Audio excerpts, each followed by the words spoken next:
처음에 싸워서 오니까 싸움을 들여다보고 싸움이라는 것 자체가 그 두 사람이 어떤 그냥 되는 게 아니라 내가 과거의 유령들을 프레임을 씌워서 되는 거잖아요.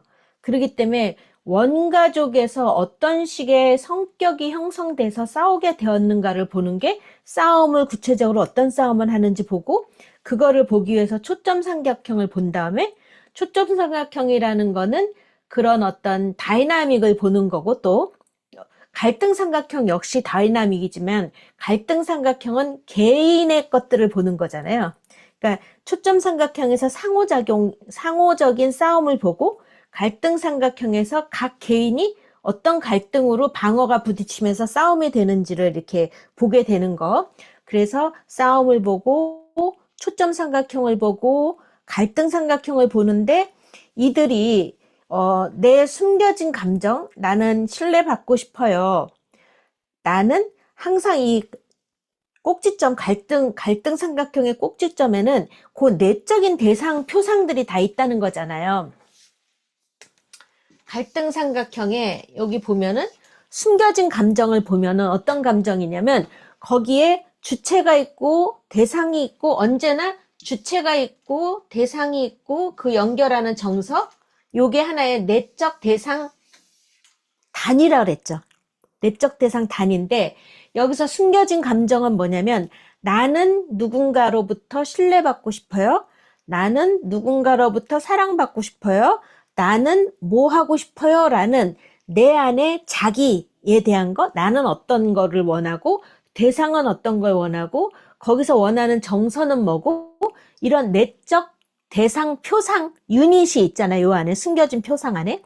근데 요거는 숨겨진 감정 히든 필링이고 그러면 여기에 불안이 있는데 앵자이어티가 있는데 뭐냐면 나는 누군가가 신뢰를 안 해주면 불안이 올라와요. 여기도 내적 대상 유닛이 있죠. 나는 누군가가 신뢰를 안 해주면 불안이 올라와요. 이런 게 있잖아요. 그럼 여기서 방어가 어떤 거냐면 나는 불안이 올라오면 대상을 무차별 폭격을 해요.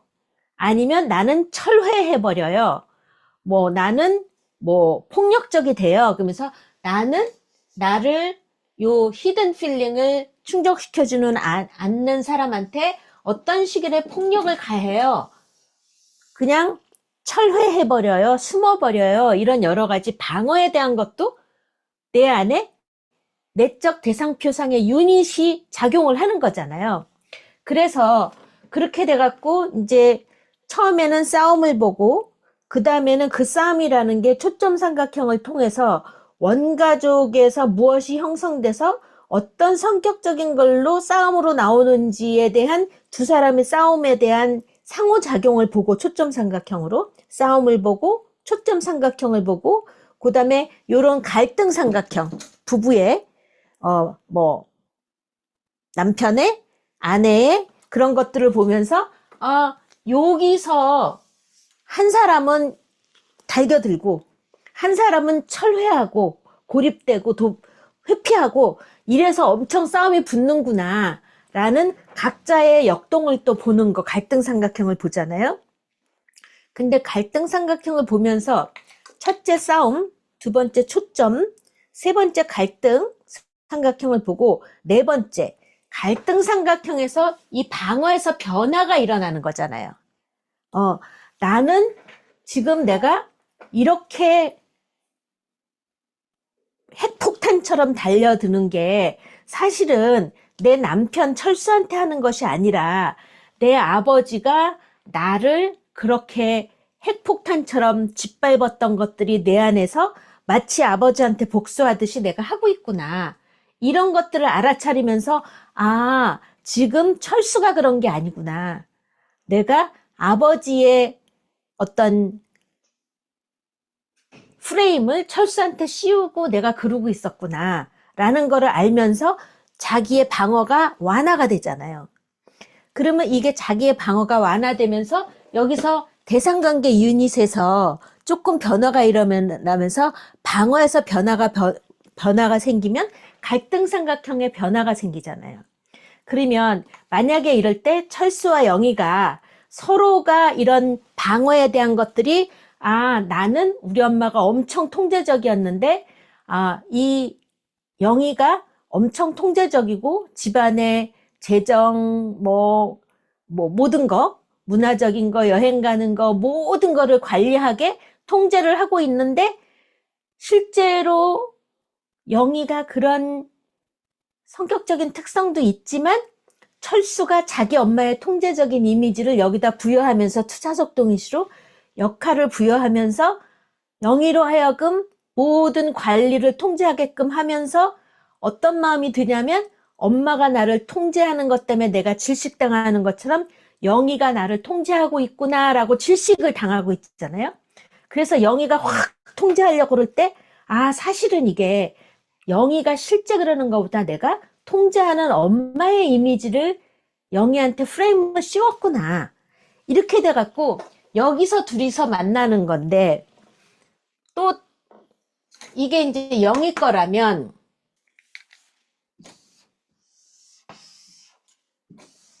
영희가 나는 신뢰받고 싶어요. 사랑받고 싶어요. 이런 히든 필링이 있었고 여기서 나를 신뢰하지 않아요. 나를 불신해요. 나한테 거짓말만 해요. 그래서 그런 앵자이어티가 있어서 내가 죽기 살기로 폭력적으로 완전히 반쯤 죽여놨어, 남편을. 그랬는데 철수는 뭐냐면 나는 주도권을 갖고 싶어요. 내가 삶의 주인이 되고 싶어요. 그런 히든 필링이 있는데 그런 것들을 안 해줬어. 엄마가 통제하고 지배하고 시키는 대로만 하고 그래서 엄마한테 거기서 이제 엄마한테 대들지는 못하고 거짓말을 하면서 살살 수동공격적으로 딴짓을 하고 있었는데 그런 식으로 불안이 올라오면 힘들어졌죠. 그럴 때 어떤 식으로 철수는 방어를 하냐면 거짓말 시키고 통제하고 지배적인 아내로부터 살살 회피하고 수동공격적으로 영희가 더 화가 나게 한단 말이에요. 그런 것들을 둘이서 요거를 알게 됐어요. 갈등 삼각형의 방어 꼭지점을 알게 됐어요. 그래갖고 서로가 거기에 대해서 이거는 내가 영희 때문에 힘든 게 아니라 내 안에 어머니에 대한 이런 양가 나를 사랑을 하긴 했지만 나를 이렇게 지배하고 질식시켰던 엄마에 대한 분노 이런 두 가지를 내가 영희한테 덮어 씌우고 있었구나 라면서 그것들을 더 이상 하질 않게 되고 영희도 철수가 우리 아빠가 아닌데 내가 우리 아빠로 생각하고 이렇게 잡아먹었구나. 그래서 둘 다 여기 요 방어가 완화되는 거, 방어가 성숙되는 거 그렇게 되면서 갈등 삼각형이 변화되는 게 4번이잖아요. 그러면 처음 1번 싸움을 들여다보고 이 싸움이 두 사람인데 이 두 사람이라는 게 원가족에서 어떻게 형성돼서 무슨 고스트를 덮어 씌우는지를 초점 삼각형을 보고 또 개인 대 개인으로 보면서 갈등 삼각형을 보고 네 번째는 그 갈등 삼각형에서 방어의 완화를 경험하게 하고 그 다음에 5번째는 방어가 완화된 것들이 우리가 유지가 돼야 되잖아요.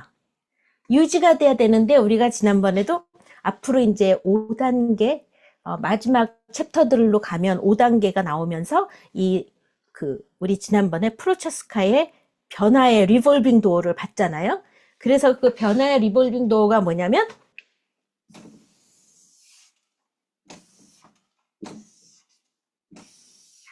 6개 맨 처음에 숙고 이전으로 온다 그랬죠? 저 여자가 나를 너무나 통제하고 아주 폭력적이고 너무나 지나치게 분노를 하기 때문에 내가 못 살겠어요. 이렇게 왔어요. 저 여자 때문에 못 살겠어요 하고 왔어요.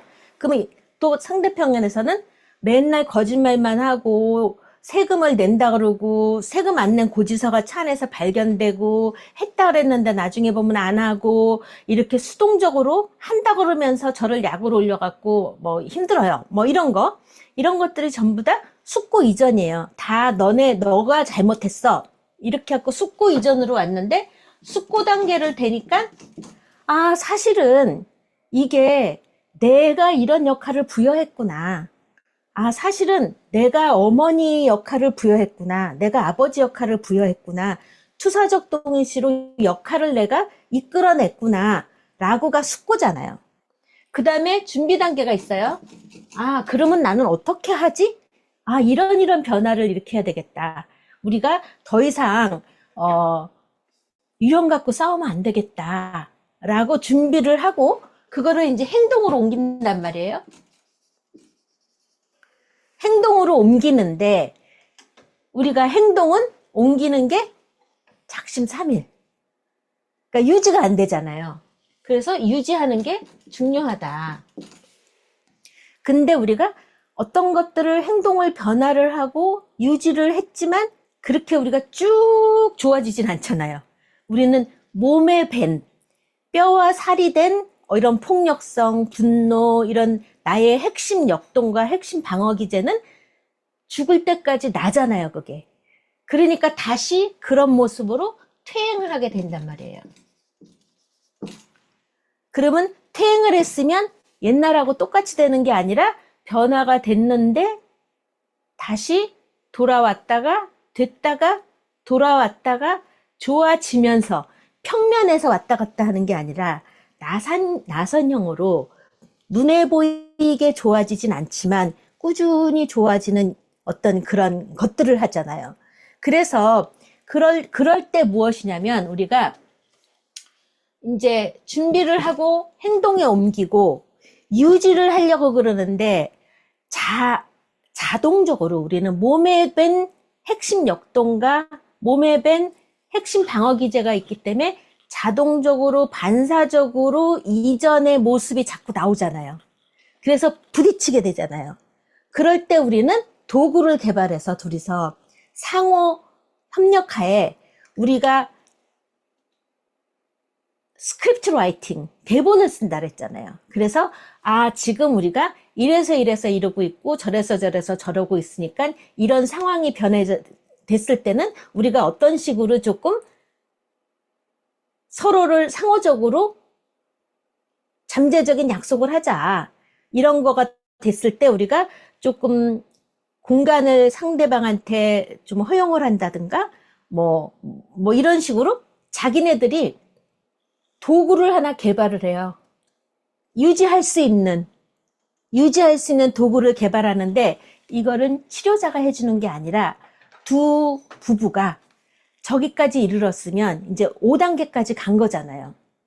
5단계까지 간 거니까 우리가 이렇게 와보니 우리한테는 이런 것 때문에 항상 트러블이 있었어요. 그러면 이런 상황이 되면 다시 오면 우리는 이런 식으로 한번 대처해 보려고 그래요. 이런 것들을 도구를 개발한다는 거예요. 그래서 그것들이 상호 공유가 되고 두 사람들이 자발적으로 만들어내는 게 5단계라는 거예요. 그게 도구에 대한 거예요. 그래서 이제 도구에 대한 거는 좀 더 자세히 어느 챕터에 나오냐면 지금 프로체스카의 이런 변화의 단계와 마찬가지로 실행의 단계 여러분들 목차를 보면 6장 7장 마지막 6장 7장에 보면 4단계와 5단계 부부는 단기 치료에서 어떻게 변화하는가 여기에 들어가는 거예요. 도구가. 그래서 지금 우리가 앞에서도 가끔 도구 얘기들이 나오면서 초점 싸움, 초점 삼각형, 갈등 삼각형의 변형, 5번 변화와 실행 이렇게 도구 얘기가 간간히 나왔죠. 그 얘기를 자세히 보는 게 6장과 7장에서 다시 보게 돼요. 이해가 되셨죠? 네. 서로의 이제 4장까지 오게 되면 각자의 히든 필링에 대한 접촉이 있고, 저렇게 우리가 박터지게 싸울 수밖에 없는 어떤 채워지지 않는 것들이 무엇이었나. 그러니까 채워지는 걸로 얘기하면 나는 신뢰받고 싶어. 네가 이렇게 할 때 내가 자꾸 의심이 올라오는데 나는 신뢰받고 싶어. 그리고 나는 이럴 때 자꾸 버림받는 것 같고 네가 숨어버리고 도피하면 나는 버림받은 것 같아서 너무 힘들어. 이런 식으로 각자가 취약한 부분에 대한 공유를 하면서, 그래서 우리는 이런 마음이 느껴질 때는 우리 서로에게 이렇게 하면 어떨까, 이런 식으로 도구를 개발하는 거. 그것들이 5단계에서 변화된 행동을 유지해야 된다는 거죠. 그게 도구에 대한 거예요. 그러면 도구에 대한 거는 343쪽을 한번 보세요. 343쪽 밑에 도구 나오죠. 네. 그래서 부부가 싸움을 극복하는 방법, 이제 싸움에 대해서 우리 더 이상 그만 싸우자. 우리 지금 이래서 싸워왔잖아. 극복하는 방법을 설명할 때 사용했던 용어가 도구다. 어떤 구체적인 매뉴얼을 얘기하는 게 아니라 갈등을 해결하기 위해서 치료를 통해 지원받고 있는 부부가 시도할 수 있는 의사소통을 가리킨다. 이 도구들을 개발하고 사용하는 상태에 도달하는 것은 치료의 행동 단계, 행동의 유지 단계, 5번에 속하는 거죠. 도구를 사용했다면 유지 단계에 도달한 것이다. 이렇게 해갖고 뒤에 이제 도구에 대한 설명들이 쭉 나오고 있어요. 네. 그래서 예를 들어서 톰과 낸시는 지나치게 요구하지 않기, 경계 유지하기, 서로에게 공간 주기, 뭐 이런 식으로 자기 각자가 히든 필링이 요구하는 것들을 존중해주는 뭔가를 공유하는 것들을 자발적으로 만들어내는 거죠. 우리 요런 상태가 되면 요렇게 하자. 그런 것들. 그래서 행동의 변화와 실행과 유지를 위한 하나의 매개체다. 이렇게 보시면 되고, 자세한 거는 6장, 7장에 가서 더 살펴보면 될 것 같아요. 그리고 289쪽 조셉 와이스의 통제 극복 이론. 치료자라면 이러한 내담자들하고 부딪히게 되는 시험을 통과하지 않으면 안 된다. 예를 들면 어떤 통제 극복 이론이냐면, 예를 들면 우리가 살다 보면 만약에 아빠가, 여기 나오는 많은 사례들의 아빠처럼 뭐 지나치게 폭력적이거나 삶에서 자기 주장만 한다거나 이럴 때 우리가 잘못 내 주장을 폈다가는 나는 뼈도 못 추리죠. 그러면 어떤 컨트롤을 하고 사냐면, 나는 내 주장을 하지 말고 살자 라고 살면서 자기가 컨트롤을 해요. 자기 나름대로 삶의 전략을 세우죠. 내가 너무 내 목소리를 내지 말자. 나는 그냥 수동적으로 찌그러져 있자. 이렇게 이제 자기 스스로가 컨트롤할 수 있는 전략을 세우잖아요. 그런데 이런 전략들이 사실은 일종의 방어죠, 그죠? 일종의 방어고, 말하자면 생생한 관계와 생생한 교류를 저해하는 일종의 저항이잖아요. 그렇기 때문에 치료 상황에서도 치료자한테 그런 저항을 할 거란 말이에요. 그런데 치료 상황에서 치료자한테 저항을 하면서 어떻게 되냐면, 예를 들면 제가 이런 말을 하게 되면 굉장히 저를 못마땅하게 여기실까봐 사실은 굉장히 어려워요. 이렇게 얘기를 한대 봐요. 그러면 자기가 여태까지 통제해왔던 것에 대한 개방이죠. 나는 내 속 얘기를 하면은 나를 거절할지도 모르는 두려움에 쌓여요. 그래서 제가 지금 이런 말을 하면 선생님이 저를 거절할까봐 사실 엄청 두려워요. 만약에 이렇게 했다 봐요. 그러면 자기가 통제해왔던 어떤 그 양식에 대해서 개방을 한 거죠. 그랬는데 어떻게 하냐면, 그게 바로 뭐냐면, 너 나를 통제할 거야, 안 할 거야? 라는 것에 대한 테스트, 시험이라는 거예요. 여기서 치료자라면 누구나 이런 내담자들과 부딪히게 되는 시험을 통과해야 된다. 그러니까 이제 어떤 이렇게 수동 공격적이면서 깬죽깬죽하면서 뭐 자기는 그게 삶의 생존 전략이었단 말이에요. 근데 그렇게 함으로써 사실은 상대방으로 하여금, 이건 수동 공격이라는 거는 상대방으로 하여금 공격적이 되게 하는 거잖아요. 뭔가 대드는 건 아닌데 수동적으로 있으면서 쟤 저러면서 왜 비싼 돈 내고 왔어? 쟤 좀 막 끄집어내고 싶어. 상담자의 역전이가 생긴다는 거 아니에요. 조금 더 쟤 좀 어떻게 좀 변화시키고 싶어. 막 이런 거가 생긴단 말이에요.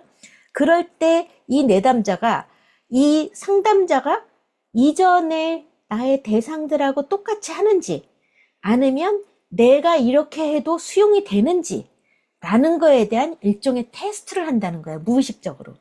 그러니까 우리가 저항이거나 이게 어떻게 보면 그 사람의 증상이라고 볼 수가 있잖아요. 그 사람이 나타내는 증상이나 이런 것들이 어떻게 보면 생생한 삶을 방해하는 저항일 수 있지만, 또 다르게 보면 자기 삶을 보호하는 삶의 전략, 생존 전략이었고, 그리고 그런 것들을 어떻게 해서든지 확인해보고 변화시켜보고 싶은, 왜냐면 증상이라 힘드니까 변하고 싶어보는 게 있기 때문에 사실은 내 통제를 개방하고 또 히어앤나우에서 재현되면서 그것들이 상담자한테 어떻게 상담자와의 경험 속에서 어떻게 재경험이 되는지, 역시 이러면 안 된다고 거절을 당하든가, 아니면 너무 잘했다, 너 어떻게 그렇게 힘든 얘기를 꺼냈니, 우리 그거에 대해서 같이 찾아보자 라면은 자기가 컨트롤하고 굉장히 그거를 내가 그렇게 살아야 돼 하고 거기에 갇혀 있었는데, 살짝 테스트를 해봤는데 이전의 대상하고는 전혀 다른 경험을 하게 됐어요. 이런 것들이 우리가 교정적인 정서 경험, 교정적인 관계 경험, 이런 거잖아요. 새로운 대상 경험, 선생님들이 보고서 쓸 때 얘기하는 애착 대상 경험, 자기 대상 경험, 뭐 이런 것들 보고서 쓸 때 하는 그런 경험을 하게 되면서 내가 통제했던 것들에서 내가 내 삶을 메스터리, 극복해 나갈 수 있는 메스터, 내가 뭔가 뭐라고 표현하면 좋을까, 극복해 나갈 수 있는 기회를 삼는단 말이에요. 그래서 우리가 증상이나 이런 저항이나 이런 것들은 고전적으로 볼 때는 치료를 방해하고 성장을 방해하는 걸로 봤지만, 이렇게 대상관계라나 이쪽으로 올수록 뭐냐면, 그것들은 극복하고자 하는 시도구나, 극복하고자 하는 노력이구나. 그래서 내가 통제해왔던 것들을 어떻게든 메스터리 해갖고 삶에서 새로운 경험, 자기의 생생함, 이런 것들을 메스터 해나가려는 하나의 현상이구나, 이런 거예요. 그러니까 우리가 지금 이론가들마다 자기 나름대로 어떤 통제 극복 이론 이렇게 하기도 하고, 그런데 다 보면은 사실 기존에 갖고 있던 것들에서 수용을 받으면서 변화를 해나가는 거는 다 공통적인 치료적인 얘기잖아요. 고전적인 거는 저항에 대한 통찰, 무의식의 의식화 이런 거지만, 대상관계에서는 그것들은 어떤 대상 속에서 내가 수용을 경험하느냐에 따라서 변화를 경험하고 메스터해 나가는 과정이죠. 그리고 프로체스카의 변화 과정도 마찬가지고, 지금 도노반의 5단계도 마찬가지고, 그런 식으로 우리가 뭔가 각자가 방어라는 거는 자기가 자기를 통제해왔던 생존 전략이었어요. 그죠? 그랬는데 그것들이 어떻게 변화해 나가나, 그걸 메스터해 나가면서 5단계의 행동 변화, 이런 것들이 나타나는 거잖아요. 그래서 그런 조셉 와이즈의 어떤 이론적인 네이밍이에요. 통제 극복 이론. 근데 우리가 공부한 것들과 내용은 비슷하다라고 할 수가 있겠죠.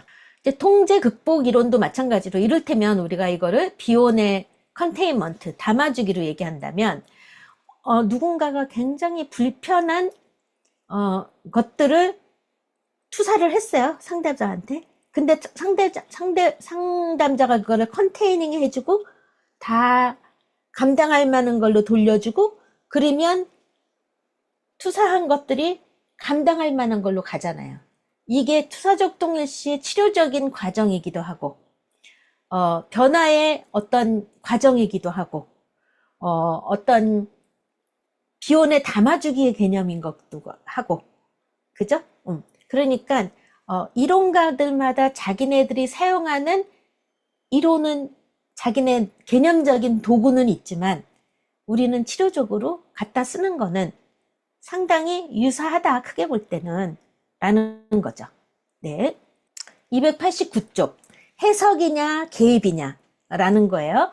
어떤 경우에는 굉장히 편집적이거나 의심이 많거나 상담자한테 조금 부정적인 전이가 많이 일어났을 경우 이런 겁니다 라고 해석을 해주면 떨어져 나가죠. 왜냐하면 비난받는 것 같고 공격받는 것 같고 이렇게 되잖아요. 그런데 그런 해석보다는 지금 말한 것 같이 이런 컨테이닝 어떤 통제 극복 정반합 뭔가가 통제했는데 담아주고 극복이 되고 다시 그것들이 어떤 통제적인 이렇게 살면 되는구나 하면서 자기가 또 통제하는 하나의 또 프레임 속에 또 갇혀 있다가 그것들이 또 변화가 되고 끊임없이 정반합을 통해서 우리는 계속 성숙해 나가잖아요. 네, 그런 과정들을 얘기할 때 우리가 누구는 해석이 조금 돼야 조금 더 이해가 쉽고 변화가 쉬운 사람이 있는가 하면 누구는 해석을 해주고 직면과 관찰을 나누게 되면 비난으로 받아들이고 공격으로 받아들이고 드랍아웃이 되는 경우가 있을 경우에는 초점적인 관계 개입을 한다라는 거예요. 그래서 여기서 초점적이다라고 얘기를 하잖아요. 그래서 우리는 이게 단기 대상관계 부부치료잖아요. 그러니까 단기기 때문에 이것 저것 다 건드리면 단기할 수가 없죠. 그러니까 싸움이나 그것들이 성격, 원가족, 갈등 이런 식으로 아주 핀포인트 해나가는 거죠. 초점에 대한 것들을 다루고 나가면 그게 가장 중요한 핵심 다이나믹을 다룬다. 그래서 우리는 단계는 핀포인트, 초점적으로 접근하자라는 거죠. 우리가 내담자의 평가에 따라 다르겠죠. 지금 이제 우리가 지난번에는 그 로버트하고 레이첼의 경우에는 양쪽 아버지가 다 외도를 했고 그래서 남편은 뭐 주머니에 여자 주소가 나오고 또 레이첼이 뒤늦게 야간 학교 다니는 거에 대해서 지금 굉장히 힘들어하고 있는데 이 로버트 자체가 편집적이고 자기애적이고 성격장애까지 그런 편집적 자기애적 성격장애가 있기 때문에 우리가 이런 것들을 내가 내 아버지의 외도 그리고 자기의 외도 그리고 자기의 외도 갖고 아내한테 외도할지도 몰라 라는 자기 거를 투사하고 있는데 이 사람 자체가 편집적 자기애적 성격 장애이기 때문에 아무리 뭐 투사에 맞서고 어쩌고 저쩌고 해봤자 도무지 견디지 못해서 레이첼이 박치고 나가버리고 이 케이스는 드랍돼 버렸잖아요. 그러니까 우리가 여기서 배우는 것들이 항상 모든 내담자들한테 이게 치료적이지는 않고 특히 인격장애인 경우 편집적인 혹은 자기애적인 이런 인격장애일 경우는 치료하기가 너무 어려운 거죠. 실패할 수밖에 없는 때로는. 그리고 또 만약에 요번에 나랑 할 때 실패했어. 그래서 영원히 이 사람들이 실패하란 보장은 없어요. 왜냐하면 여기서 뿌려진 씨앗이 또 언제 그것들이 싹을 틔울지 모르잖아요. 그렇기 때문에 지금 여기서 실패했다고 또 영원한 실패는 아니지만 내담자에 대한 평가는 이루어져야 상담자가 자기 무력감에 빠지지 않을 수가 있겠죠. 네, 우리가 만약에 제가 선생님을 슈퍼비전을 한다고 쳐봐요. 제가 선생님을 슈퍼비전을 한다고 쳐보면 저는 슈퍼비전, 사례하고 선생님하고 관계 속에서 일어나는 역전이나 투사적 동일시나 뭐 사례하고 관계되는 한계 안에서 선생님을 제가 지도를 하잖아요. 근데 때로는 슈퍼비전의 또 다른 측면에는 뭐가 있냐면 이 상담자의 개인적인 역전에 초점을 맞춰서 마치 교육 분석, 개인 분석처럼 들어가는 경우가 있어요. 그래서 어떤 경우는 이런 걸 선호하는 분이 있고 어떤 분은 이거는 개인 분석하고 교육 분석으로 넘기고 여기에서는 사례에다가 집중을 하자. 이런 것처럼 뭔가가 경계가 있어야 되거든요. 그러면 만약에 사례 지도를 하는데 치료자의 개인 분석, 교육 분석으로 깊이 있게 들어간다면 치료자가 사례에서 자기의 이야기를, 사례에 대한 이야기를 개방적으로 하기가 어려워요. 나에 대한 분석으로 들어가기 때문에. 그런 것처럼 부부 치료는 부부 상호적인 거에 대한 것들을 갖고 가는 게 부부 치료인데, 이를테면 지금 아까 로버트하고 레이첼 얘기처럼 로버트가 굉장한 편집적 자기애적 인격장애란 말이에요. 그러면 우리가 로버트의 편집적 자기애적 인격장애의 개인 치료에 초점을 맞추면 이건 부부 치료의 균형이 안 맞는 거예요. 그래서 부부 치료의 평형이 안 맞는 거죠. 그러니까 이렇게 한쪽이 굉장히 병리적이다. 그럴 때는 부부 치료에서는 부부 치료로 상호작용해서 무엇이 일어나는 걸로 가고, 로버트한테는 당신은 개인 치료를 좀 병행하면 좋겠습니다. 그런데 내가 개인 치료도 하고 부부 치료도 하면은 균형이 깨지죠. 내가 항상 우리는 내담자를 좀 공감하고 이해하려고 막 이렇게 하다 보면 내담자가 조금 편을 들게 되는 이제 힘의 균형이 달라진단 말이에요.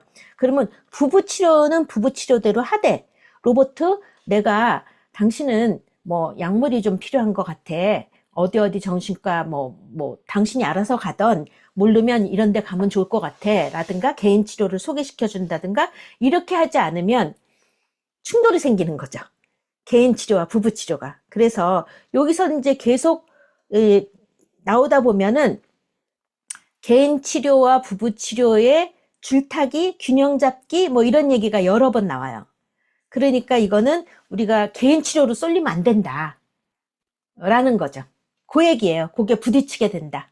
네. 그래서 때로는 부부가 왔을 경우 보통 우리가 이제 일반적인 경우는 부부가 뭐 49대 51이다. 서로 막 네가 잘했니 내가 잘했니 해도 일반적인 경우에는 그렇지만 한 사람이 누가 봐도 병리적이다. 그럴 때는 굉장히 치우치잖아요. 그럴 때 이 병리적인 사람을 계속 몰고 가면 부부 치료가 충돌이 일어나죠. 그러니까 이 사람은 개인 치료. 그리고 도노반도 처음에 얘기했죠. 나는 오는 사람의 반도 다 받지 않는다. 그래서 굉장히 병리적거나 개인 치료가 필요한 분들은 부부 치료 나 받지 않는다. 이렇게 얘기를 한 것처럼 이게 충돌이 일어난다는 거예요. 한 사람한테 포커싱을 하면. 나는 이렇게 살았어. 나는 이렇게 회피적으로 살았어. 나는 이렇게 뭐 폭력적으로 살았어. 나는 이렇게 살 수밖에 없었어. 라고 자기가 자기 삶을 통제했던 것들이 그게 증상이 될 수도 있고, 그것들이 어떤 왜곡된 방어일 수도 있고, 그런 통제들이 있었는데, 그런 것들처럼 우리가 밸런스가 맞는다 그러잖아요. 뭔가가 엮이는 거, 가설 A, 가설 B 뭐 이런 식으로 엮이면서 그렇게 만나지면서 그것들을 메스터리하고 싶은 어떤 무의식적인 욕구가 있었다. 이렇게 얘기하는 거죠. 계속 반복한다, 재현한다, 이런 거를 반복, 강박, 전이, 저항 이런 식으로 얘기했지만 지금 얘기로는 뭐냐면 계속 재현한다는 건 내가 메스터리 하고 싶다, 극복하고 싶다, 이런 거잖아요. 네네네. 그 아빠가 정신병적이고 엄마는 그거를 방임하고 있었고, 그것 때문에 첫째 딸로서 굉장히 힘들었는데 사실은 여기는 굉장히 폭력적이고 거기서 어떤 뭐 생존자 뭐 이렇게 남았지만 또 그 밑에 남동생은 아빠랑 동일시대 갖고 아빠랑 비슷하게 아주 비열하게 살기도 하고 그 다음에 막내 동생은 그 아빠 투사의 희생양이 돼 갖고 결국은 아빠 교통사고로 죽기도 하고 같은 부모지만 어떤 다이나믹으로 어떤 식으로 나타나는 건 다 다르죠. 그래서 굉장히 복합적인 요인들이 섞여 있는 거죠. 네, 네, 그러니까 예를 들면 우리가 뭐 첫째인 경우 여기서도 이민자의 첫째인 베트남 밍에 대한 게 나오고 지금 오늘 나오는 존하고 샤론인가 뭐 나오는 거는 아일랜드계 이민자잖아요. 네, 근데 두 사람 다 밍하고 존은 네, 그 이민자로서 첫째로서 부모들을 책임져야 되고 그래서 강박적이고 통제적이고 뭐 성실하고 뭐 등등등등 굉장히 공통점이 많잖아요. 네, 그러니까 문화적인 어떤 그 태어난 순서도 그렇고 뭐 여러 가지. 그러니까 요소가 복합적이죠. 그러니까 같은 자매래도 두 번째 아이 다르고 성별이 다르고 뭐 순서가 다르고 그리고 예를 들면 같은 자매래도 예를 들면 우리나라로 치면은 뭐 옛날에는 얘네 일곱씩 날 때 엄마 아빠들이 뭐 1920년 뭐 고즈음이고 그 다음에는 뭐 40 몇 년, 50 몇 년, 60 몇 년 뭐 이렇게 자녀들을 쭉 낳는다 그러면 전혀 다른 생활을 하는 거죠. 환경적으로. 전후에 태어난 거, 언제 태어난 거, 그리고 뭐 전쟁 끝나고 한 뭐 10년 지나서 건설붐이 일어날 때 60 몇 년 이후에 태어난 거 전혀 다르잖아요. 같은 집에 태어나도. 그러니까 우리는 한 사람을 이해한다라는 거는 엄청난 복합적인 이해가 필요한 것 같아요. 지금 존하고 샤론의 얘기로 굉장히 이게 좀 성공적인 사례로 지금 설명을 하고 있는 거죠. 성공적인 사례로 설명하고 있는데 샤론의 그 마지막 문단을 같이 보면 샤론의 삼각형에서 각 꼭지점은 억압된 대상관계에 해당된다. 아까 제가 얘기했잖아요. 각 꼭지점은 이 각 꼭지점은 억압된 대상관계 유닛이 있다라는 거잖아요.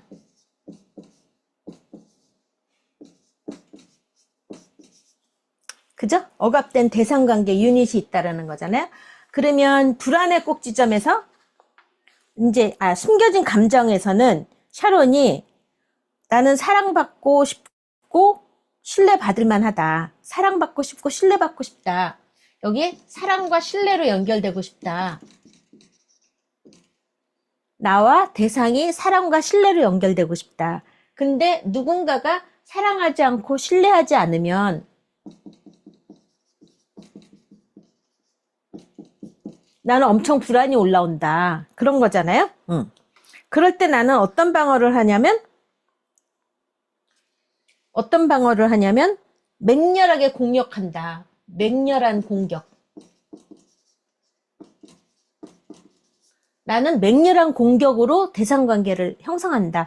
이 각 꼭지점은 내적 대상관계 유닛이 다 작용을 한다는 거예요. 그래서 누군가가 그녀를 사랑하지만 신뢰하지 못하고 있다. 그녀는 그것을 방어적으로 공격하지만 그녀의 숨겨진 감정은 자신이 소중한 사람에게 신뢰받고 싶은 것이다. 요거 지금 제가 설명드린 거, 요 그림. 우리는 아직 과거의 특정한 대상 관계가 샤론에게 어떤 영향을 미쳤는지에 대해서 아는 바가 거의 없지만 우리가 여기서 계속 반복하는 거는 완벽하게 철저하게 아주 세밀하게 다 알아야 된다는 아니다라는 거예요. 어느 정도의 변화로도 가능하다라는 거잖아요. 그래서 아무튼 신뢰받는 것에 대한 그녀의 불안은 그녀가 존을 만났을 때 처음으로 시작된 것은 아니었다. 그러니까 이제 여기서 핵심은 신뢰냐 불신이냐 그거에서 뭔가가 꽂히면 맹렬한 폭력이 나온다는 거죠. 맹렬한 폭력이. 그래서 우리가 보통 이게 초점을 맞춘다는 게 그 핵심이 뭐냐? 여기서는 신뢰냐 불신이냐. 근데 존이 가끔 거짓말을 시켜. 나 세금 냈어 그랬는데 미납 영수증이 있다든가. 뭐 어쨌어 그랬는데 거짓말하고. 막 이런 뭐 전부 다 샤론이 집안일을 하는데 몇 개 시켰으면 안 해. 잊어버리고. 이런 것들이 안에 적개심이잖아요. 수동 공격. 이런 것 때문에 결국은 신뢰가 문제가 생기면 굉장히 힘들었다. 그래서 존 때문에 생긴 게 아니라 이거는 샤론 거야, 애초에. 존을 만나던, 뭐 철수를 만나던, 뭐 상관없어. 영수를 만나던 상관없어. 이 신뢰의 문제가 항상 재현이 되는 거예요. 그래서 나는 그녀가 이러한 외상을 극복해야 됐기 때문에 양가 감정을 갖고 있는 존을 선택했을 것이라고 생각한다. 이게 좀 전에 질문하신 거잖아요. 그러니까 내가 극복해야 되는 문제들, 우리가 보헤노로 얘기하면 두나 수준이 비슷한 사람끼리 만나고 뭐 등등 여러 가지 이런 거, 아니면 딕스의 가설로 하면 뭐 어떤 식으로 만나고, 우리 딕스 가설 3개 했잖아요. 그런 식으로 뭔가 밸런스가 맞아서 만난단 말이에요. 뭐가 역가가 맞아서 만나는 거죠. 선택을 했는데 무의식적으로는 기저에 다 선택한 이유가 있어. 내가 인식은 못하지만 무의식적인. 그녀의 공격적, 침범적 측면은 그녀의 부모의 분열된 측면과 동일시한 결과로 보인다. 이 샤론과 존의 이야기를 보면 어떤 분열이 일어났어요? 우리가 내적인 대상의 분열을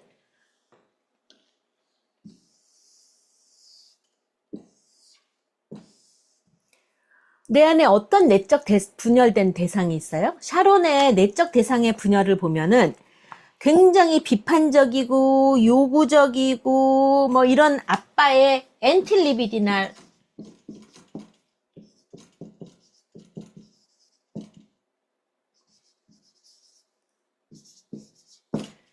내적 대상의 엔틸리비디날 내적 대상이 있죠. 비판적이고 요구적이고 그래갖고 요 분열된 요런 내적 대상이 누구한테 가요? 이게 존한테 가잖아요. 그죠? 그러니까 우리가 지난번에 이런 페어번의 분열된 내적 대상들이 어떤 엔틸리비디날끼리 만나는지, 리비디날하고 만나는지, 센트럴하고 만나는지 그런 그림이 있었죠. 그림이 몇 쪽에 있을까요? 한번 볼까요?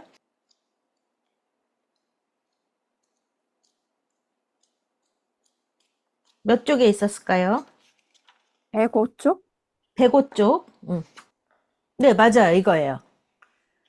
각자의 분열된 내적인 대상들이 있잖아요. 아니면 또 어떤 게 있어요?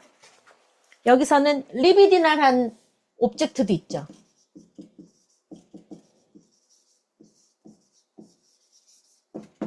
리비디널 오브젝트는 뭐라 그랬어요? 줄 것 같은데 안 주는 사람. 모름지기 엄마는 나를 이렇게 조금 정서적으로 품어줬어야 돼.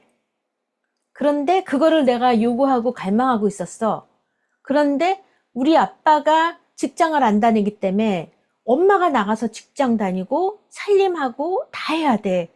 그러니까 나는 그냥 엄마의 품만 기다리고 있는데 엄마는 그런 거 줄 여지가 없어. 여유가 없어. 그러면 리비디널 오브젝트죠.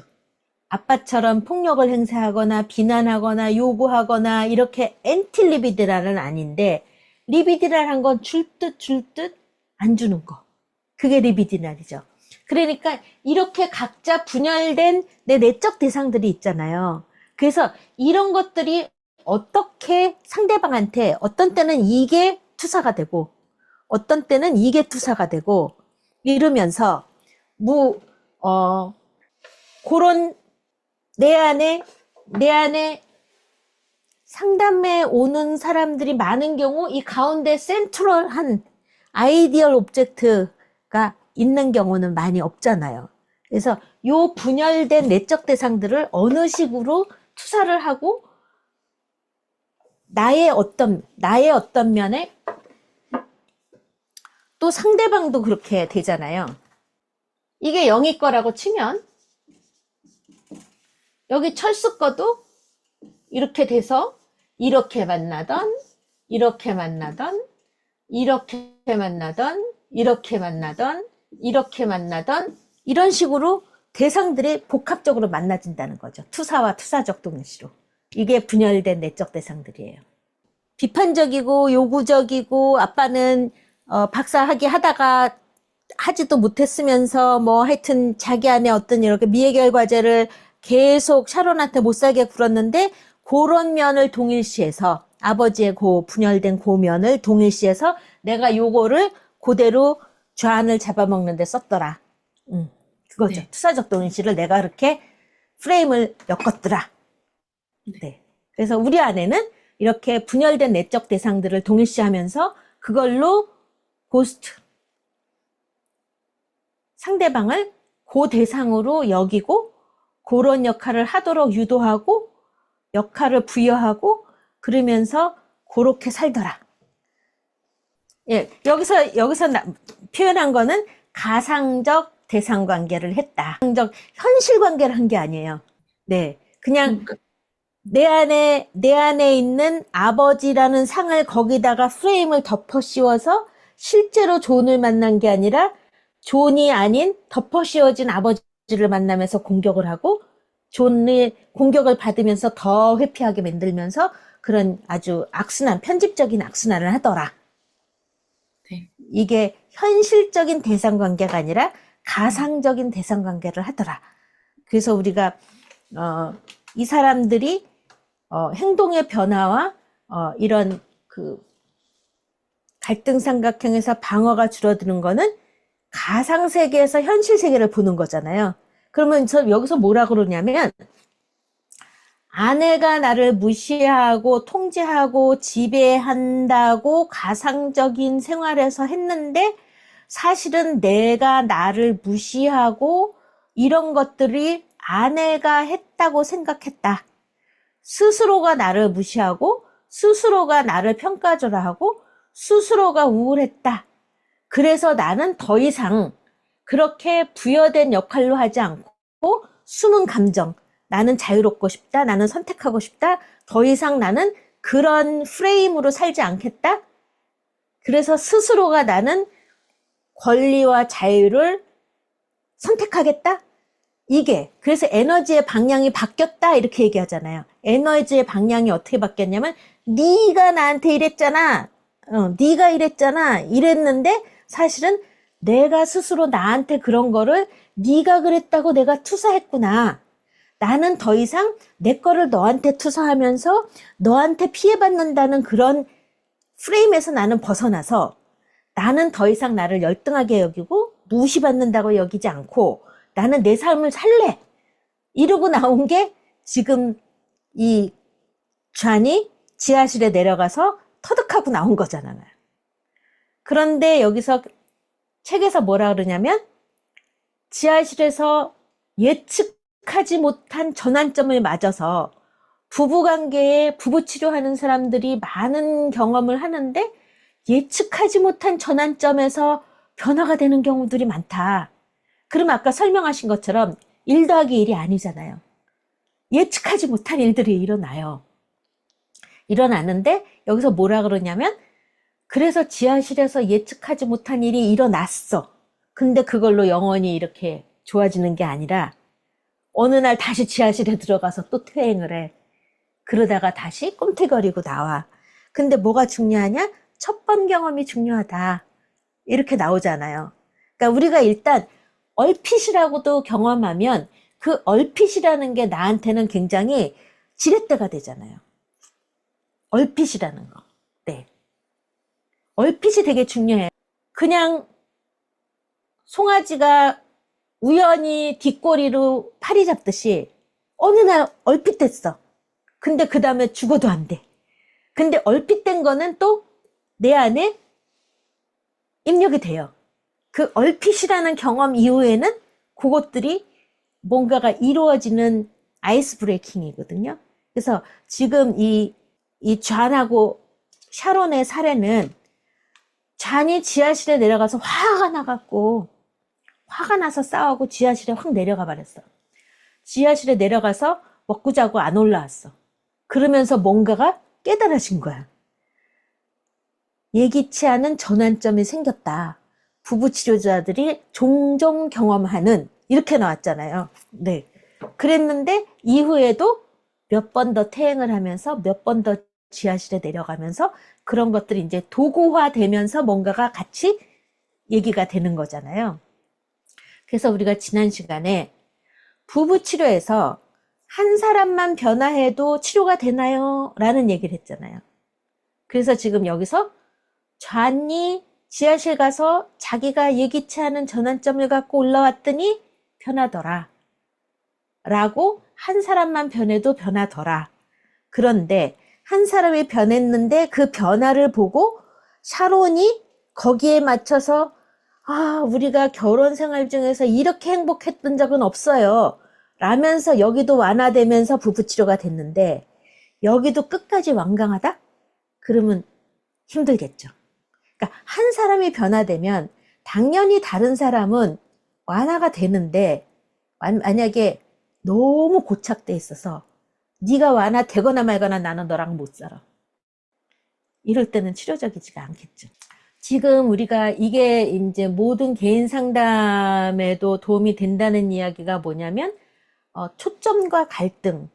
그래서 상호적인 거와 개인적인 역동 두 개를 다 다루고 있기 때문에 이거는 개인 상담에도 많이 영향이 되고, 그리고 이 도노반이 심리 내적인 것들을 묘사하는 것들을 보면 우리가 내담자들을 평가하는 눈이 좀 더 생기고, 그래서 자세하게 책을 좀 자세하게 읽어보시면 내담자들을 세밀하게 이해하시는데 그 눈이 좀 뜨이거든요.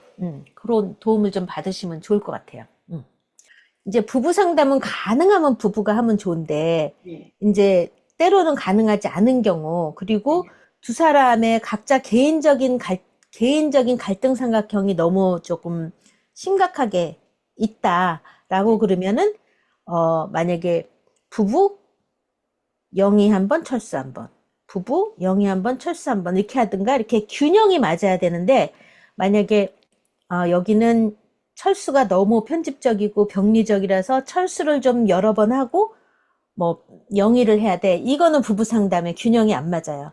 그러니까 이렇게 만약에 부부 상담을 계속 부부끼리 하는 거가 가장 바람직하지만 지금 상황이 그렇지 못할 경우, 그리고 도노반도 그렇게 얘기했잖아요. 상황이 안 그래서 영희는 계속 못 나오고 철수만 나오는데 그러면 다음에 둘이 올 때만 오세요 이렇게 하고 싶지만 그렇게 되면은 치료적으로 도움을 주지 못하고 드랍될 수도 있기 때문에 아쉽지만 하나라도 하겠다라고 지난번에 이제 챕터에서 그렇게 나왔잖아요. 그런 것처럼 부부 상담을 할 때는 부부 위주로 하시고, 한 사람이 너무 병리적이다 그러면 부부는 부부대로 선생님이 가시고 이분은 다른 개인 치료를 의뢰를 하시는 게 맞죠. 스크립트 라이팅이라는 그 와일의 대본 쓰기가 있었잖아요. 그래서 초점 삼각형, 갈등 삼각형을 통해서 지금 히든 필링이나 이런 것들이 어떻게 형성됐고, 원가족에서 지금 얘기한 것처럼 뭐 아버지가 정신병적이고 뭐 자녀를 어떻게 학대를 했고 방임하는 엄마로 인해서 나한테 이런 어떤 아까 그 분열된 내적 대상들이 내 안에 있고, 그 분열된 내적 대상들이 어떤 식으로 다른 사람한테 투사적 동일시가 되고, 이런 것들을 공부하는 게 전부 다 지금 말씀하신 거죠. 근데 뭐 그거 따로 하는 게 아니라 그것들이 두 사람 싸움에 어떤 식으로 영향을 미치고 그런 것으로 인해서 어떻게 싸움이 전개되고 그런 것들을 두 사람들이 각자 다 알아차려 가는 거잖아요. 자기들이 얘기하면서 찾아가는 거죠. 내가 이래서 이랬구나. 그러니까 여기 책을 보면은 도노반이 각 사례 20몇 개 사례가 나오면서 그 사례 안에 있는 추고록들이 다 나오잖아요. 엄마 얘기 나오고 아빠 얘기 나오고 이러면서 어떻게 자기가 어떤 식으로 내 안에 그 분열된 내적 대상 때문에 지금 아무개한테 이렇게 했군요. 이렇게 찾아가게 도와주는 거죠. 네. 알겠습니다. 그래서 그것들을 해석해 줄 수 있는 내담자가 있고, 그렇게 해석을 해주면 전혀 뭐 나는 뭐 그거 하고 상관없어요 하고 튕겨나가는 사람도 있고, 그러니까 평가가 우선이 돼야 되겠죠. 해석이 수용이 되는 사람이면 해석도 해주고, 해석이 수용이 안 되는 사람이면 관계의 개입을 통해서 새로운 내적 대상 경험을 하게 해주고, 그런 것들에 대한 것들이 나오는 거죠. 우리가 앞에서 사례를 얘기할 때 만약에 철수하고 영희하고 있는데 동일한 시간을 만약에 철수가 한 20분 얘기하는데 여기서 반박하는 게 아니라 질문하는 거 외에는 그냥 듣기만 한다. 질문하는 거 외에는 듣기만 한다. 그리고 영희가 20분 얘기하고 철수는 질문하는 거 외에는 듣기만 한다. 반박하지 않고. 그러면서 이 내적 대상관계에 대한 이야기, 아버지가 어땠어요? 엄마가 어땠어요? 뭐 등등 이런 거를 얘기하면서 이쪽 사람이 느끼는 게 뭐냐면, 아, 철수가 그동안 나에게 했던 것들이 지금 나한테 대한 공격이 아니라 자기 아버지에 대한 어떤 그런 권위에 대한 공격 이런 것들이, 그게 아까도 샤론이 내가 불신은 좌에게서 시작된 게 아니다. 내 안에 불신이 굉장히 중요한 핵심적인 역동이었고, 그 불신이 좌한테 덮어 씌워졌다. 이렇게 얘기한 것처럼 이야기를 하다 보면 상대방 얘기를 들으면서, 아, 제가 지금 나한테 덮어 씌우는 게 아니라 자기 안에서 저런 분노가 오버플로우 한 거구나 라는 걸 알게 되기도 하고, 이쪽 얘기하는 거 듣고 이 사람이 알게 되기도 하고, 서로가 아, 나는 지금 이런 식으로 이해가 됐어요 라고 얘기를 하면 이쪽에서 알아차리기도 하고, 그러면서 잔도 그러잖아요.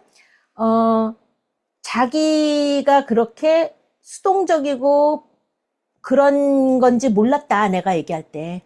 근데 내가 지하실에 내려가 갖고 이리저리 며칠 동안 그런 그 방어가 부딪히지 않으면서 혼자 생활하면서 이런 것들을 되뇌게 보니까, 아, 내가 이해가 되더라 라는 것처럼 이 과정 자체가 그것들을 인식해 나가는 과정이죠. 270쪽 한번 볼게요. 좀 전에 이제 좌안이 자기의 분열된 내적 대상, 통제하는 어머니 대상, 내 안에 분열된 내적 대상, 통제하는 어머니 대상을 아내인 샤론에게 투사했다고 추측했다. 그런데 샤론 자체가 야무지고 단호했기 때문에 그 투사랑은 어울렸다. 그래서 이런 서로의 투사 때문에 엉망이 됐다. 좌안이 유순하게 순응하면 샤론은 더욱 날카로워졌고, 결국 존은 더욱 움츠러들었고, 위기가 닥치면 어린애 같고 거짓말쟁이라고 소리를 질렀다.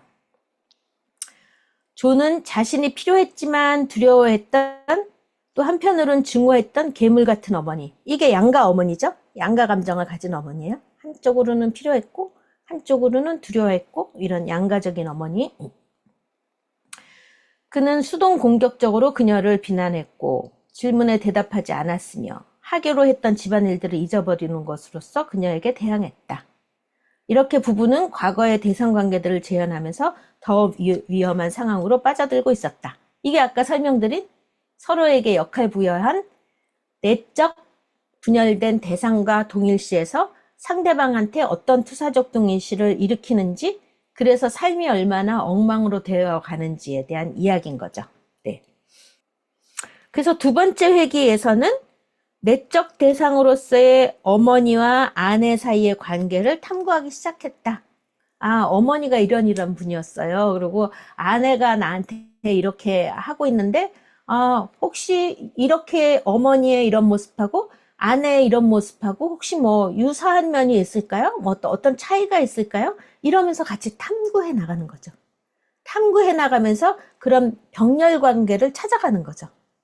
그래서 그렇게 어머니가 통제적이었는데 또 한편으로 어머니를 이상화했고, 그런데 자신이 중년의 유부남이고 아버지라는 아버지라는 사실을 결코 느끼지 못한다는 것을 인정했다.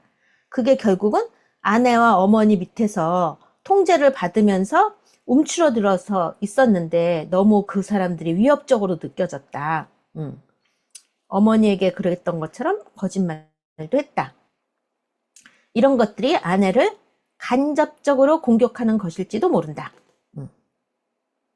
그래서 존이 그 다음 문장 271쪽 아내 대상과 어머니 대상을 둘 다 나를 너무 위축시켜요. 내가 너무 위협적이에요.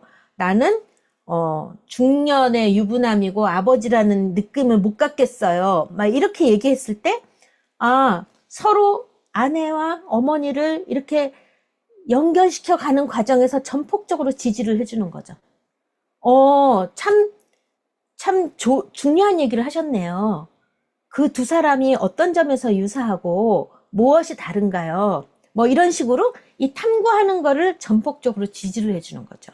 그러니까 우리가 내담자들이 어떤 그러니까 이거를 자기가 사고해서 진짜 이랬구나라는 거는 어디서 알았냐면 지하실에 내려가서 몇 날 며칠 혼자 있다가 알았어요. 근데 지금 여기서는 그런 얘기들을 하고 있어요. 근데 그런 게 뭐냐면은 unthought known이에요. 사고되지 않았는데 알긴 알아. 근데 그것들이 우리가 성찰 이전이잖아요. 숙고 이전. 근데 그거 숙고가 되면 우리 아내한테 내가 우리 엄마처럼 하고 있었네. 아하. 이게 숙고가 되면서 더 이상 샤론하고 엄마하고 구분해야 되겠어. 이런 준비 단계. 그러면서 더 이상 샤론한테 내가 애기 취급당할 필요가 없어. 나는 애기가 아니야. 그리고 샤론은 엄마가 아니야. 나는 내 삶을 내가 선택할래. 이런 것들. 이게 준비 단계를 거쳐서 행동 단계를 간 거잖아요. 그리고 행동 단계 가서 유지 단계를 하기 위해서 내가 이마저마해서 이렇게 돼갖고 당신하고 이런 관계를 맺었어. 뭐 이러면서 같이 뭔가가 취약점에 대해서 공유하면서 도구를 개발하고 계속 유지를 해나가는 거잖아요. 예, 그런 게 여기서 지금 이런 과정들이 자세히 나오기 때문에 선생님들이 이 책만 자세히 읽어도 많은 걸 알게 돼요. 그래서 두 번째 문단에 세 번째 줄 나는 나 자신이 존에게 너무나 많이 개입하면서 그 작업을 빨리 진행시키려고 하고 있음을 발견했다. 그게 왜 그러냐면 지금 엄마도 그렇고 아내도 그렇고 이렇게 수동 공격적인 게 못마땅하니까 자꾸 지고 흔들잖아요. 빨리 해. 왜 맨날 까먹어. 봐봐. 뭐 세금 냈다면서 왜 안 냈어. 그러고 막 지고 흔들고 개입을 하잖아요. 근데 상담자도 그러고 싶어지는 거예요. 이게 재현이 되는 거죠. 그리고 엄마의 역할, 아내의 역할을 치료자도 역전이에 말려서 하게 되는 거예요. 이게 투사적 도면시잖아요. 역할 부여를 받는 거잖아요. 그래서 알아차렸어요. 역전이를 통해서 나는 샤론이 존에게 행동의 변화를 강요했을 때 그 샤론이 빠졌던 함정에 대해서 이해하게 됐다. 안 움직여서 강요하니까 더 안 움직여서 더 열받고 그래서 더 수동적이 되고 더 힘들어지고 이런 함정에 빠지는 거. 이런 역전이를 느끼게 됐어요. 그래서 참견하고 싶은 충동을 느끼면서 나는 약간 거리를 유지하면서 스스로가 내면을 숙고하도록 내버려 두었다. 그가 자기 인식을 하면서 비틀거릴 때 예상했던 대로 존에게 좌절감을 주고 인내하지 못하는 경향을 보였던 샤론을 그에게서 떨어져 있게 해야만 했다. 이제 샤론이 뭔가가 자기 인식을 하고 조금 비틀비틀 힘들어할 때 샤론이 그거 봐, 너 맞잖아 이러고 또 컨트롤하고 침범적이고 비난적으로 되는 것들을 견제를 시킨 거죠. 그래서 샤론은 조금 거리를 유지하고 인내할 수 있는 것들을 찾아가고 존은 더 이상 어린애 짓 수동 공격적인 그런 것들을 하지 않게 되는. 그래서 실제로 샤론은 비판적이고 요구적인 아버지와 동일시했지만 한편으로는 존의 투사를 따른 거예요. 존은 어떤 투사를 했어요? 넌 우리 엄마랑 똑같아. 통제적이야. 그러니까 실제로 내 안에 그런 성격도 있었고 존의 투사도 따랐고 이런 것들을 다 인식하게 되는 거죠. 네. 네, 272쪽 맨 아래 존을 보면 지하실에서 나왔을 때 나는 내가 아내를 사랑하기도 하고 분노도 있다는 걸 둘 다 알았어요. 이 양가적인 감정을 알게 됐어요. 내가 엄마에게 했듯이 증오를 느꼈어요. 그런데 엄마에게 분노와 증오를 내가 갖고는 있었는데 인식을 못했기 때문에 그거를 샤론 걸로 투사해버렸어요. 그런데 내가 엄마에게 분노할 수 있게 되면서 샤론에게 하는 것이 줄었어요.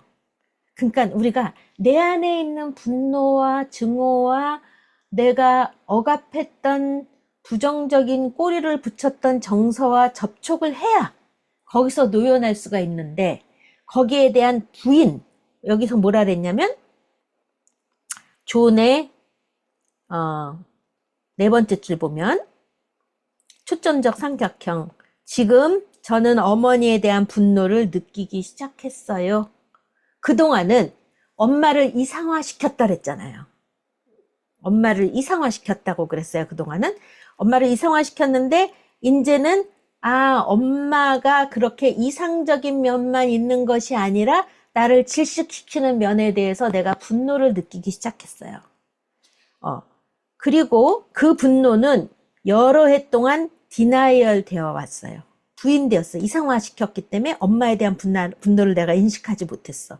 내 안에 있는 분노는 다 샤론한테 갔었어.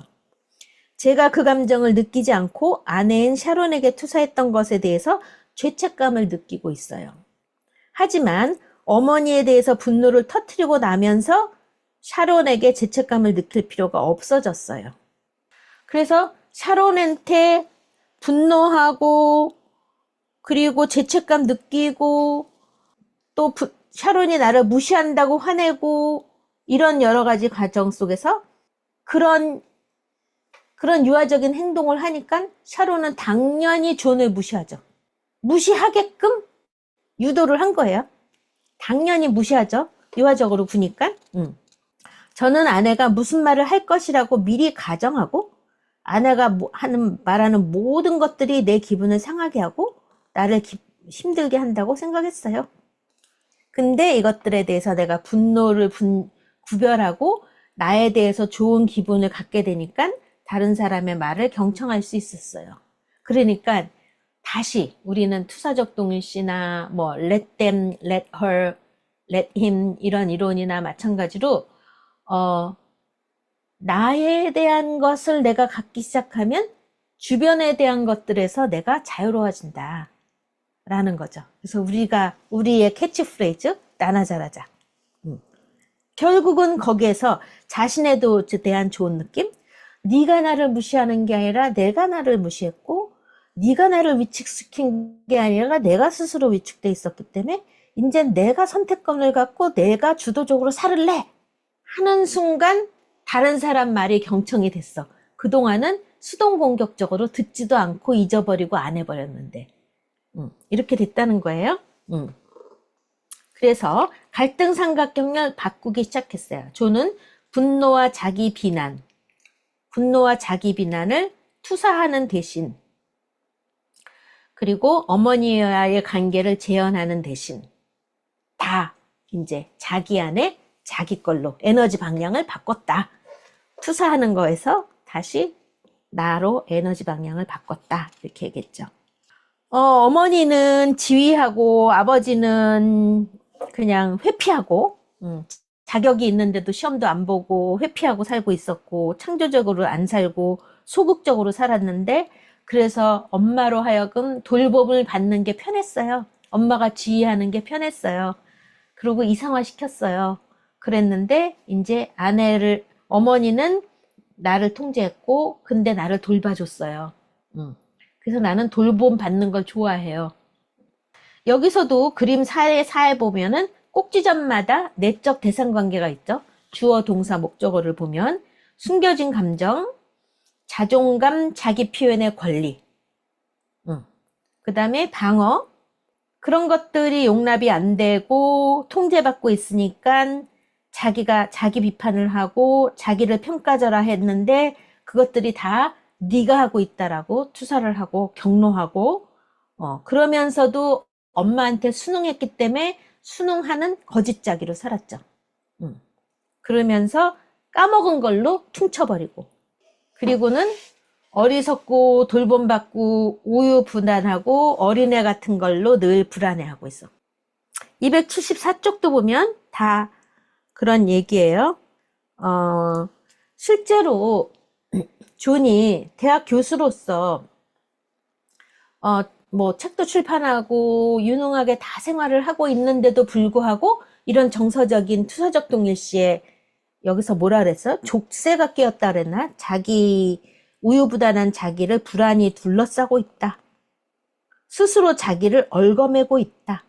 자기 파괴적이다. 이런 거.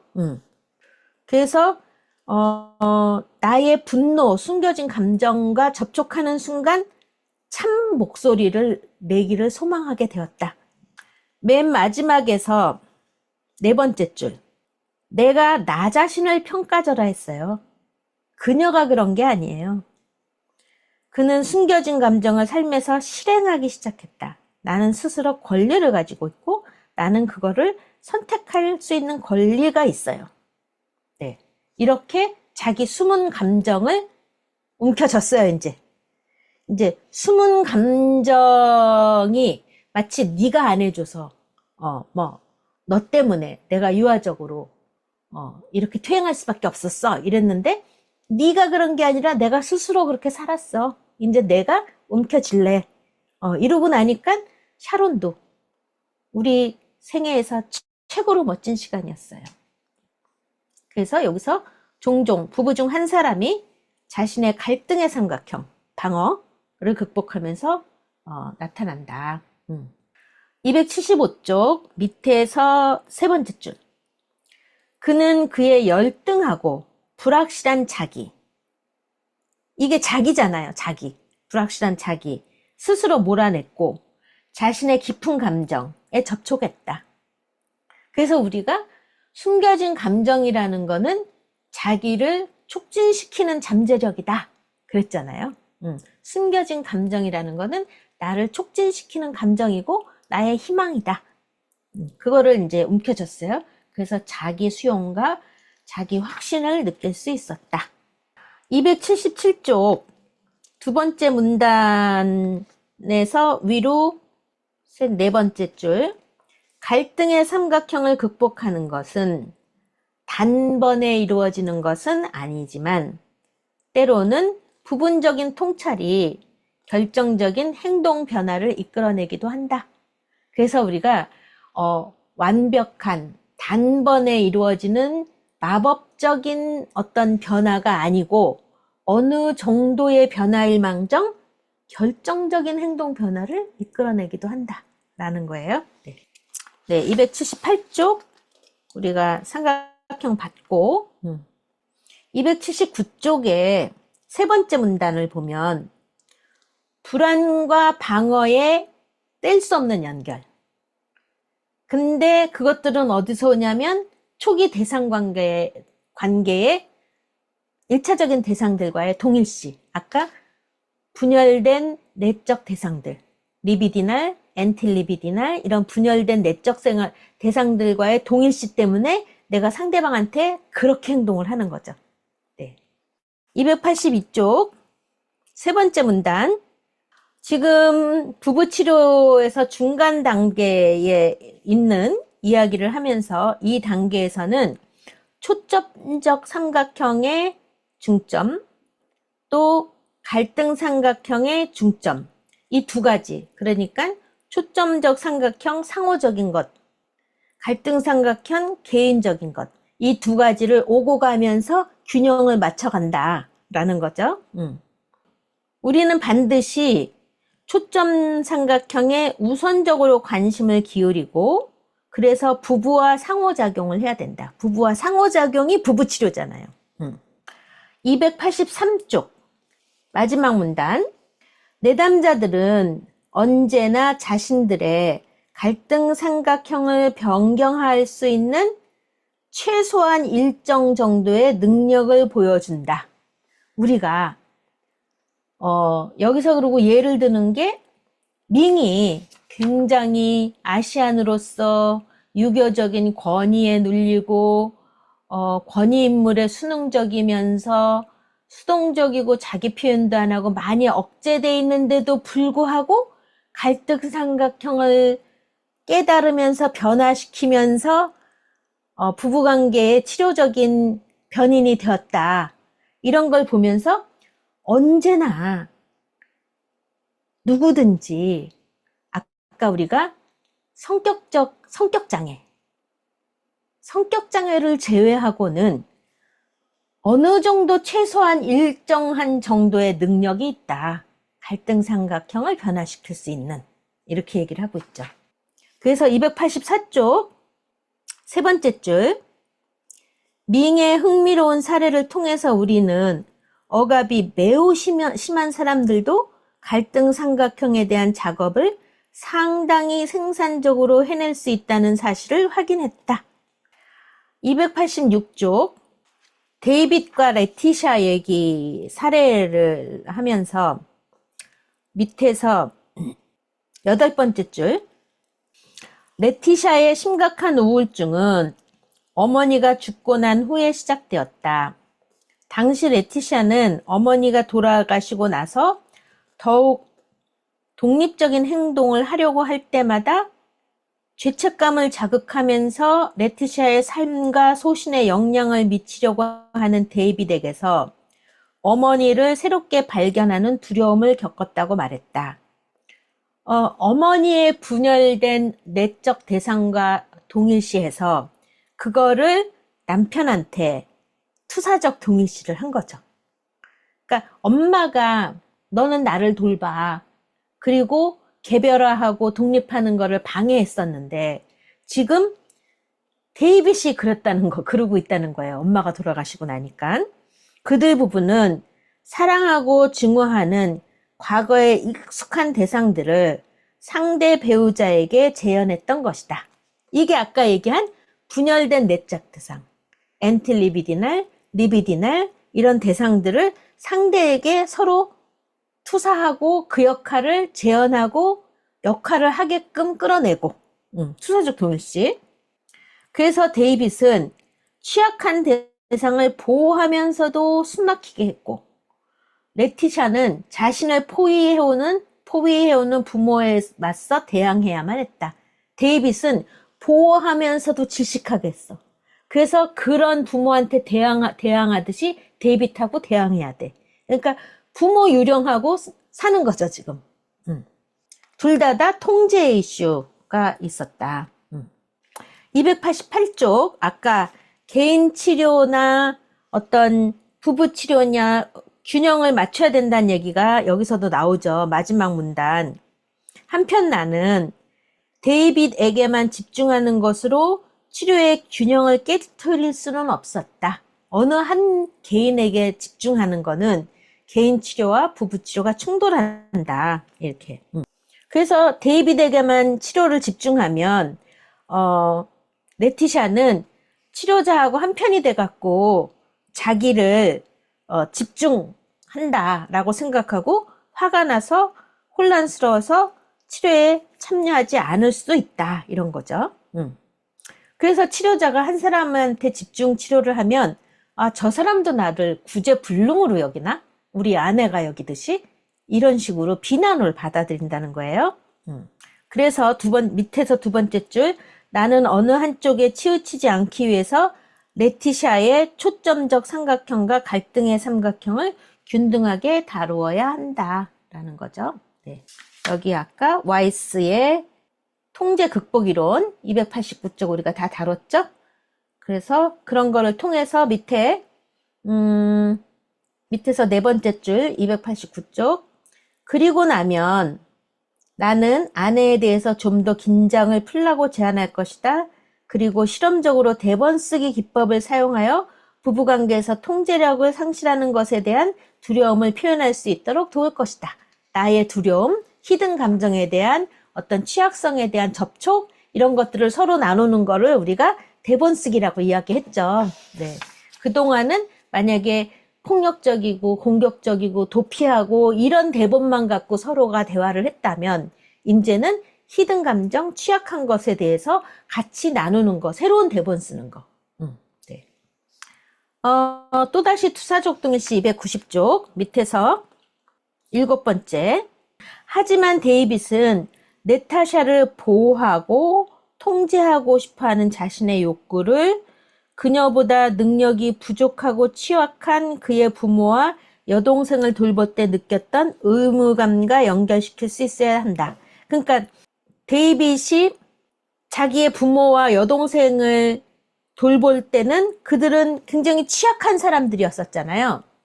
데이빗이 아일랜드계 이민이라서 부모들은 교육도 못 받고 이민 와서 말도 잘 못하고 이러니까 데이빗이 부모를 대신해서 모든 서류 처리 뭐 이런 것들을 다 해줬잖아요.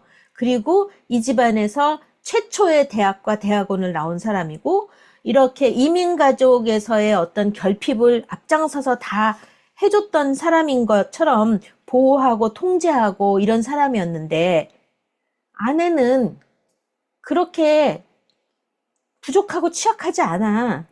그런데 이전의 대상처럼 내가 다루고 있는 거잖아요. 네.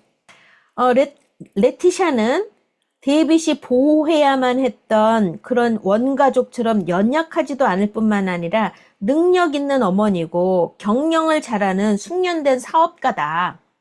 그래서 이런 것들을 좀 알아채면서 데이빗이 갈등의 삼각형이 좀 부드러워지면 소프트닝에 대한 걸 우리가 배웠죠? 소프트닝. 그는 자신의 초점적 삼각형을 더욱 열린 마음으로 바라볼 수 있을 것이다. 그때 레티시아와의 관계에서 과거와 현재를 정서적으로 연결하고 새롭게 행동할 수 있을 것이다. 내가 지금 현재를 살고 있는 건지 과거를 현재에다가 덧붙여서 살고 있는 건지 그런 과거와 현재를 연결하고 행동을 변화시킬 수 있을 것이다. 이런 것들이 갈등 삼각형에 대한 인식이면서 결국은 그 말이 뭐냐면 투사적 동일시에 대한 알아차림이죠. 네. 그래서 갈등 삼각형이라는 것이 결국은 투사적 동일시에 대한 이해다. 이렇게 보면 되겠죠.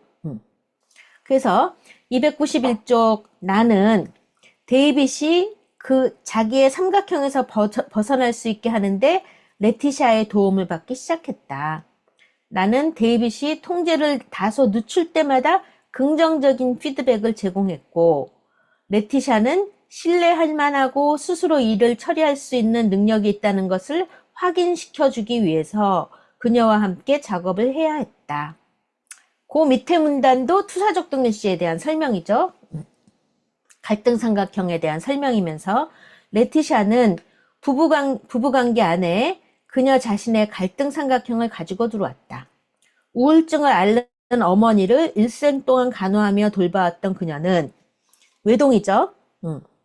그녀는 자신의 1차적 대상, 부모에 대해서 열정적인 책임감을 느꼈지만 결국 그 대상에 대해서 양가적인 감정을 갖게 되었다. 요것들이 결국은 데이빗한테 다 투사되는 거죠. 그녀는 포위되는 두려움에 직면하여 경계를 유지하기 위해 분노하고 싸웠다. 그래서 데이빗도 이민가정의 장남으로서 통제 이슈가 있었는데 그래서 레티샤를 통제하기 시작하면 그 포위되는 두려움, 먹어버리는 두려움에 분노하고 그래서 나 통제하지 마. 그래서 경계를 유지하기 위해서 싸웠다. 이것들이 다 과거 1차적인 대상들하고의 관계에서 있었던 분열된 부분 대상들과 동일시된 거죠. 그래서 그녀의 숨겨진 감정은 사랑은 하지만 개별화를 허용해라. 이런 거죠.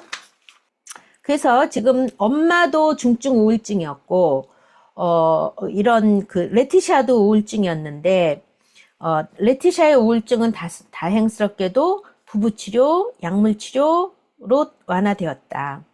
그래서 독립을 향한, 개별화를 향한 기본적인 욕구를 진정으로 수용하고, 데이빗이 냉정하고 잔인한 침입자라고 여기는 그녀의 관점을 수정하도록 제안하였다.